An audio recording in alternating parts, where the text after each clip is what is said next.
Ah, guys. Well, I'm back again, right? It's as if I left. I didn't go anywhere, bro. I just had network problems, bro. Where I'm at, the internet ain't really beneficial to my tastes, per se. But yeah, okay. So the last video I did, and that video actually had problems dropping. I couldn't drop that video, and then when I saw it when 2 or 3 days ago. I saw it. I'm like, how? This video dropped, and I didn't even know it did. But I had so many problems having to drop that one video. So basically, I'm gonna make this video one long video with a lot of days in them, because I missed day 5, 6, 7, 8, 9, and 10. Okay, we'll do 11 today later on some chill stuff. You get my call. February 5th, just so to be quick. Steady your impulses. Don't be bounced around, but submit every impulse to the claims of justice and protect your clear conviction in every appearance. Marcus Aurelius in his Meditations 4.22. Think of the manic people in your life, not the ones suffering from an unfortunate disorder, but the ones whose lives and choices are in disorder. Everything is soaring highs and crushing lows. The day is either amazing or awful. Aren't those people exhausting? Don't you wish they just had a filter through which they could test the good impulses versus the bad ones? There's such a filter: justice, reason, philosophy. If there's a central message of stoic thought, it's this: impulses of all kinds are going to come, and your work is going to control them, like bringing a dog to heel. Put more simply, think before you act. Ask, who is in control here? What principles are guiding you? So that's day 5, January 5th, right? February 5th. Oh, we're doing 6th now. Okay, this one is quite long, but we've got to be quick though. Don't seek out strife.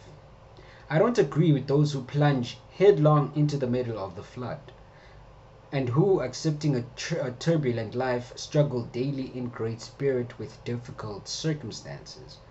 The wise person will enjoy that, but won't choose it, choosing to be at peace rather than at war. That's important. Choose peace, not war. Choosing war would just bring you down to a spiral of nothingness and emptiness and a dark void. So basically, peace is your friend in this war that you're not fighting. It has become a cliche to quote Theodore Roosevelt's Man in the Arena speech, which lionizes the one whose face is marred by dust and sweat and blood, who strives valiantly, compared to the critic who sits on the sidelines. Roosevelt gave that speech shortly after he left office, at the height of his popularity. In a few years, he would run against his former protege in an attempt to retake the White House, losing badly and nearly assassinated in the process. He would also nearly die exploring a river in the Amazon, kill thousands of animals in African safaris, and then beg Woodrow Wilson to allow him to enlist in the World War despite being 59 years old. He would do a lot of things that seem somewhat baffling in retrospect. Theodore Roosevelt was truly a great man, but he was also driven by a compulsion, a work and activity addiction that was seemingly without end. Many of us share this affliction, being driven by something we can't control. We are afraid of being still. Be still. Okay, I lost myself there. So we seek out strife and action as a distraction. We choose to be at war, in some cases literally, when peace is in fact the more honorable and fitting choice.